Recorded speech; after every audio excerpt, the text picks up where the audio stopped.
નમસ્કાર વિદ્યાર્થીઓ, તમે સૌ સુખી રહો, સ્વસ્થ રહો અને તંદુરસ્ત રહો એવી અભ્યર્થના સાથે આજે આપણે ધોરણ 12 ગુજરાતી પ્રથમ ભાષા અંતર્ગત પ્રથમ કાવ્ય નો અભ્યાસ કરીશું। કાવ્યનું નામ છે અખિલ બ્રહ્માંડમાં, જેમના કવિ છે નરસિંહ મહેતા। અખિલ બ્રહ્માંડમાં કાવ્યની સમજૂતી મેળવીએ એ પહેલા આપણે કવિ પરિચય મેળવી લઈએ।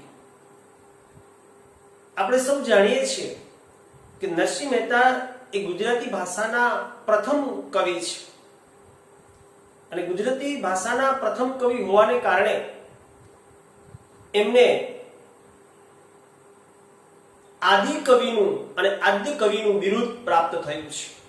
પરીક્ષામાં ઘણી વખત પ્રશ્ન પૂછવામાં આવે કે ગુજરાતી ભાષાના આદિ કવિ તરીકેનું બિરુદ કોને પ્રાપ્ત થયું છે, તો એનો જવાબ આવે નરસિંહ મહેતા।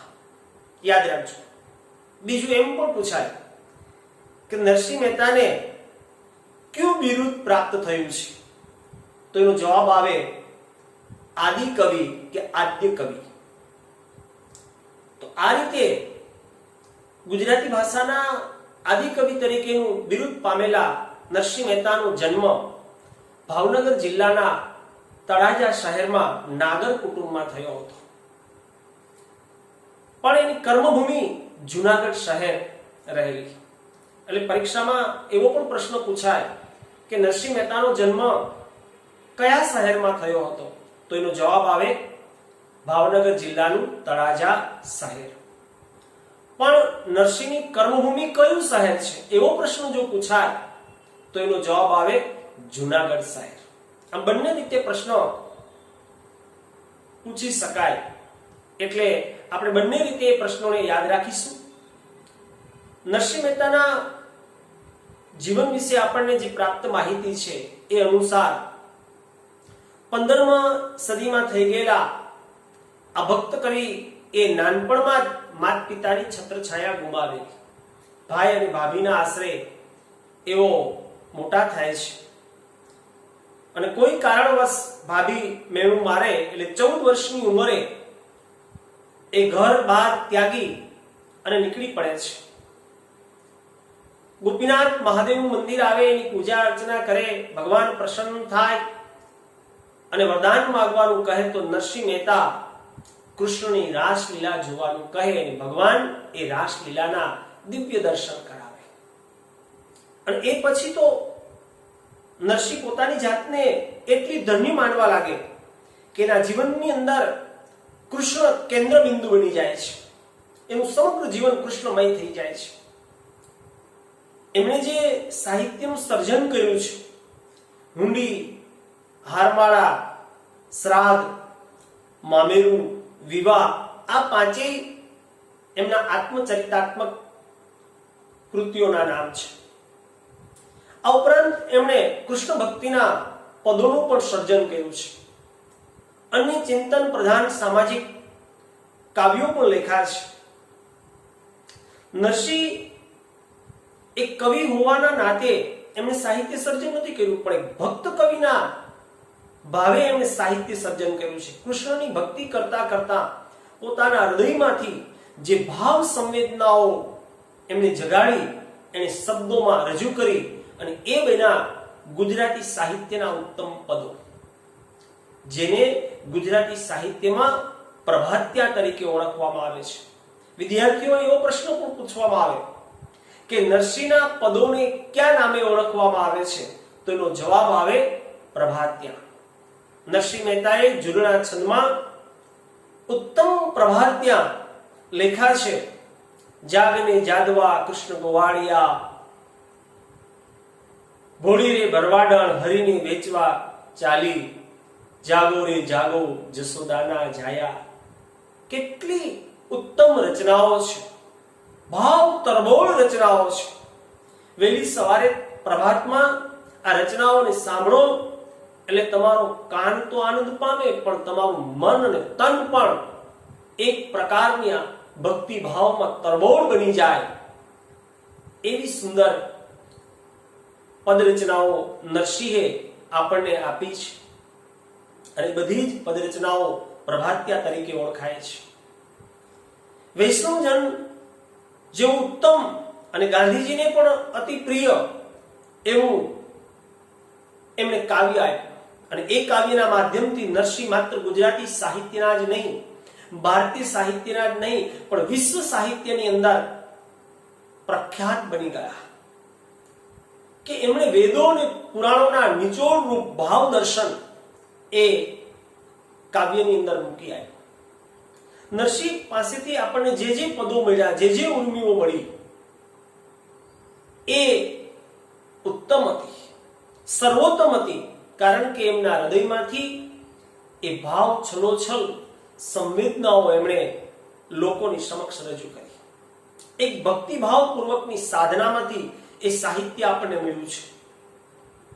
નરસિંહે જ્ઞાન, ભક્તિ અને વૈરાગ્યના જે ઉત્તમ પદો લખ્યા છે એ આજે પણ 15મી સદીથી માંડીને આજની 21મી સદી સુધી આવતા આપણને એવા ને એવા તરો તાજા લોક કંઠે જળવાયેલા, ગવાતા, રમતા આપણને જોવા મળે છે.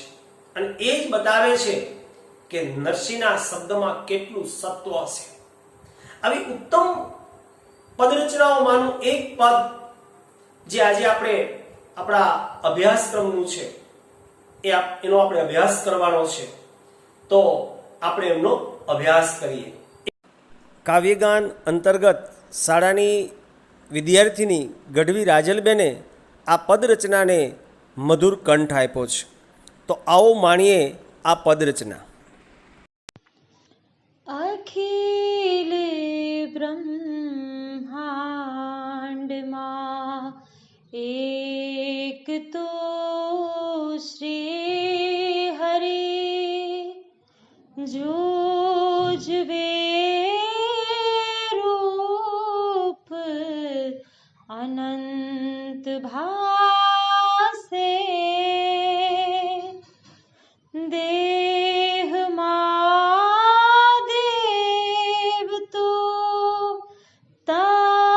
તત્વમાં તેજ તો શૂન્યમાં શબ્દ થઈ વેદવાસે હે અખિલ બ્રહ્માંડમાં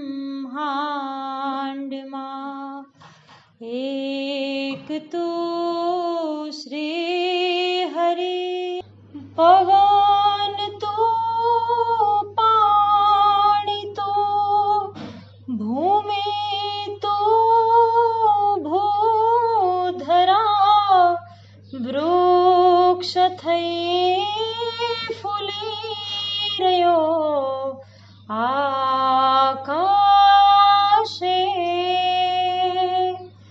વિવિધ રચના કરી અનેક રસ લેવાને શિવ થકી જીવ થયો એ જ આશે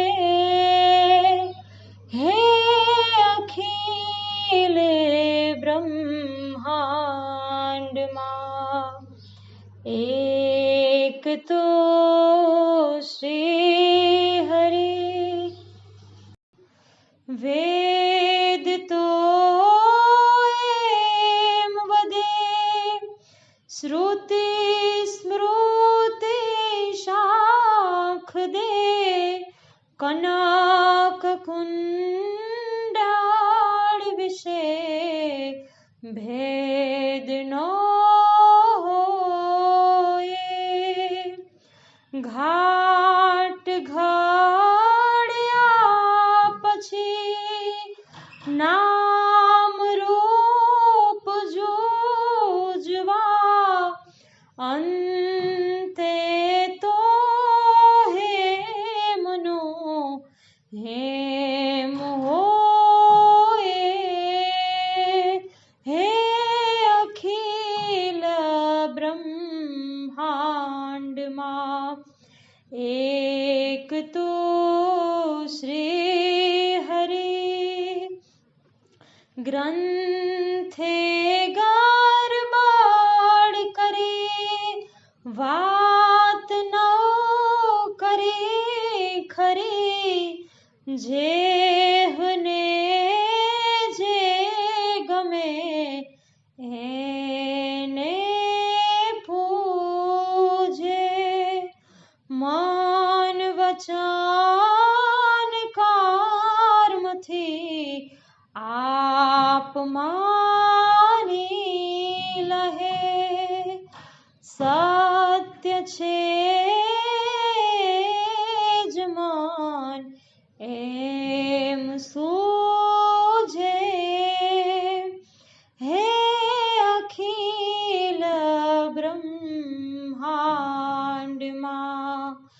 એક તો શ્રી હરિ વૃક્ષમાં બીજ તો અન બીજમાં વૃક્ષ તો જો પટંતરો એ જ પાસે ભણે નરસૈયો એ મન તણી શોધના પ્રીતું કરો પ્રેમથી પ્રગટ થાશે હે અખિલ બ્રહ્માંડમાં એક તો શ્રી હરિ જોજવે રૂપ અનંત ભાષે હે અખિલ બ્રહ્માંડમાં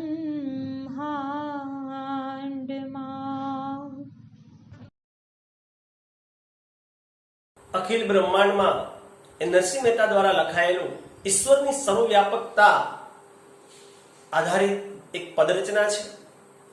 ઈશ્વર આ સૃષ્ટિમાં બધે જ વ્યાપેલો છે, કણ કણમાં વ્યાપેલો છે, જીવ માત્રમાં વ્યાપેલો છે. જળ અને ચેતન, સજીવ અને નિર્જીવ બંને સૃષ્ટિની અંદર ઈશ્વર વસેલો છે. અને નરસિંહ વિવિધ ઉદાહરણો દ્વારા આ બાબતને પ્રતિપાદિત કરે છે અને કહે છે કે જેમ આપણું શરીર પંચ મહાભૂતોનું બનેલું છે એમ ઈશ્વર પણ આ પંચ મહાભૂતોના બનેલા શરીરની અંદર રહેલો છે, જીવ માત્રની અંદર રહેલો છે. દેહમાં દેહ સ્વરૂપે, એ તત્વમાં તેજ સ્વરૂપે, શબ્દના અર્થ સ્વરૂપે એ વ્યાપેલો છે. એ પવન છે, પાણી છે, ભૂમિ છે, એ ધરતીથી લઈને આકાશ સુધી વ્યાપેલો છે. ક્યાંય ઈશ્વર નથી એમ ન કહી શકાય. અને એ ઉદાહરણ આપીને સમજાવે છે કે વેદો અને વેદો પછીના જે શાસ્ત્રોની રચના થઈ એ બધા જ શાસ્ત્રો, પુરાણો, ગ્રંથો સાક્ષી ભાવે કહે છે કે સોનું અને સોનામાંથી બનેલા અલંકારોમાં કોઈ ભેદ ન હોય, કારણ કે અલંકારોમાં મૂળ તત્વ તો સોનું જ છે. ભલે ઘાટ ગણવાથી એનું નામ જુદું થાય, એમ ઈશ્વર એક જ છે, પરંતુ એ જુદા જુદા સ્વરૂપે, આકારે આપણી સમક્ષ પ્રગટ થાય છે, એટલે આપણે એને જુદા જુદા નામે ઓળખીએ છીએ. બાકી ઈશ્વર અલગ અલગ નથી, પણ જુદા જુદા શબ્દોથી આપણે ઓળખીએ છીએ. ચોખા કયો, ચાવલ કયો કે રાઈસ કયો, ભાષા અલગ, શબ્દો અલગ, પણ એ દરેકનો અર્થ તો એક જ છે. ઈશ્વર પણ એમ જ છે. દ્વારકાધીશ કયો, કાળિયો ઠાકર કયો, તમે રણછોડરાય કયો, મુરારી કયો, કૃષ્ણ ભગવાન કયો, બધું એક જ છે, પણ આપણે જુદા જુદા નામ રૂપે એને બોલાવીએ છીએ અને એના જુદા જુદા આપણને ભાવ પ્રગટે છે. એટલે એક જ છે, જુદા નથી. આગળ ઉપર એ પોતાની વાતને કહે છે કે આજ સુધી આ ગ્રંથોએ જે વાતો કરી છે, એના જે વિદ્વાનોએ જે વાતો કરી છે, એમાં પોતાની મતિ બુદ્ધિ શક્તિ પ્રમાણે એમણે વાતો કરી. વાસ્તવમાં જે સત્ય છે એને પકડી ન શકાયું. પરિણામે એમણે જે ગેરસમજણ ઊભી કરી છે, ગેરસમજણને કારણે માણસ પોતાના મનમાં જે સત્ય લાગ્યું એને આદર્શ માનીને એના તરફ આગળ વધે છે. હકીકતમાં પરમાત્મા એક જ છે, બીજા તત્વો તો પરમાત્માનો અંશ માત્ર છે, અને પરમાત્માનો અંશ દરેક જીવની અંદર રહેલો છે. એટલે આજે માણસને ઈશ્વરની પ્રાપ્તિ નથી થતી. નરસિંહ મહેતા કહે છે કે જેમ વૃક્ષમાં બીજ અને બીજમાં વૃક્ષ રહેલું છે, પણ આપણને દેખાતું નથી બીજમાં રહેલું વૃક્ષ. વૃક્ષમાં રહેલું બીજ દેખાય, પણ બીજમાં રહેલું વૃક્ષ દેખાતું નથી. એમ ઈશ્વર આ સૃષ્ટિની અંદર છે, પણ આપણી સામે પ્રગટતો નથી, એનો પ્રાદુર્ભાવ થતો નથી, એટલે આપણને એની ખબર પડતી નથી. જો તમે પ્રેમપૂર્વક ભક્તિ કરો તો ઈશ્વર બહુ સરળતાથી, સહજતાથી તમારી સામે આવીને પ્રગટ થાય. એટલે ઈશ્વરને મેળવવા માટેનું સુલભ સરળ માધ્યમ ભક્તિ છે, અને ઈશ્વર એક જ છે. અખિલ બ્રહ્માંડમાં એક તું શ્રી હરિ, જૂજવે રૂપે અનંત ભાસે. દેહમાં દેવ તું, તત્વમાં તેજ તું, શૂન્યમાં શબ્દ થઈ વેદવાસી. કેટલું સરસ પદ છે. અખિલ એટલે સમસ્ત, સમગ્ર. બ્રહ્માંડ, આખું વિશ્વ, જગત જુઓ. નરસિંહના હૃદયની સર્વવ્યાપકતા જુઓ. એને બ્રહ્માંડની વાત કરી, સમગ્ર વિશ્વની વાત કરી. આ કાવ્યમાં એમણે ઈશ્વરની સર્વવ્યાપકતાનો આપણને પરિચય કરાવ્યો છે. ઈશ્વર એક જ છે, પણ સર્વવ્યાપક છે. અને એટલે જ ઈશ્વર કેવો છે એવી જાત જાતની કલ્પનાઓમાં રાજતા માનવને એક નવી કેળી કંડારી આપી. અખિલ બ્રહ્માંડમાં એક તું. આપણે તે કહેવું છે કે એકમ સત વિપ્રા બહુધા વદંતી. સત્ય એક જ છે, પણ વિદ્વાનો એને જુદી જુદી રીતે રજૂ કરે છે પોતાની વિદ્વતા માટે. અને પરિણામે સામાન્ય માનવી એ સમજવામાં થાપ ખાઈ જાય, ભૂલ ખાઈ જાય, અને એટલે એ આડાઅવળા ગોટે ચડી જાય છે. પણ નરસિંહ ચોખ્ખું કહે છે, જુઓ વેદો પુરાણો નું દર્શન નરસિંહમાં કેટલું સરળ સહજ રીતે આવે છે. અખિલ બ્રહ્માંડમાં એક તું શ્રી હરિ. શ્રી હરિ એટલે ભગવાન. આ સમસ્ત વિશ્વની અંદર ઈશ્વર એક જ છે. નરસિંહ એ જે પોતાના અંતરમાં ઉગ્યું એને જગત સામે આપવાનો પ્રયાસ કર્યો છે કે સમસ્ત વિશ્વની અંદર ઈશ્વર એક જ છે. આવું વિશ્લેષણ કરીને કસોટીમાંથી પાર ઉતરીને એને તારણ આપ્યું છે. જુજવે રૂપે અનંત ભાસે. જુજવે રૂપે, જુજવે એટલે જુદા જુદા રૂપમાં, અનંત જેનો અંત ના આવે એને અનંત કહેવાય. જુદા જુદા સ્વરૂપે ભાસે એટલે દેખાય, જો ભાસ થાય એટલે જુદા જુદા સ્વરૂપે આપણને જુદો જુદો ઈશ્વર દેખાય છે.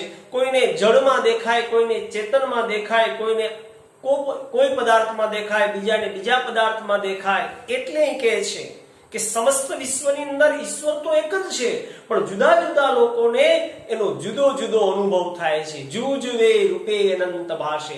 જુદા જુદા રૂપે એ જુદા જુદા પદાર્થોમાં વસેલો છે. દરેક પદાર્થમાં છે, જળમાં પણ છે, ચેતનમાં પણ છે. ઈશ્વર બધે જ છે, અત્ર તત્ર સર્વત્ર. એ નરસિંહ મહેતાએ એ ફિલોસોફી આપણી સામે મૂકી બતાવી. દેહમાં દેવ તું. દેહ એટલે શરીર. આ શરીરમાં તું દેવ સ્વરૂપે છે, ભગવાન સ્વરૂપે છે, જીવન ચેતના સ્વરૂપે છે.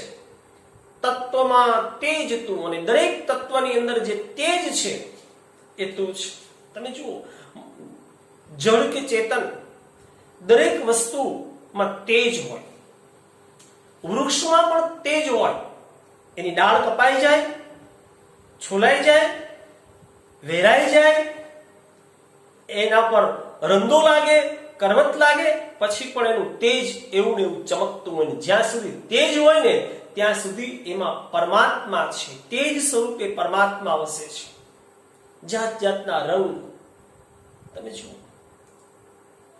સજીવ નિર્જીવ બંને સૃષ્ટિની અંદર પરમાત્મા છે. તત્વમાં તે દરેક તત્વની અંદર, સજીવ નિર્જીવ દરેક તત્વની અંદર ઈશ્વર તેજ સ્વરૂપે વ્યાપેલો છે.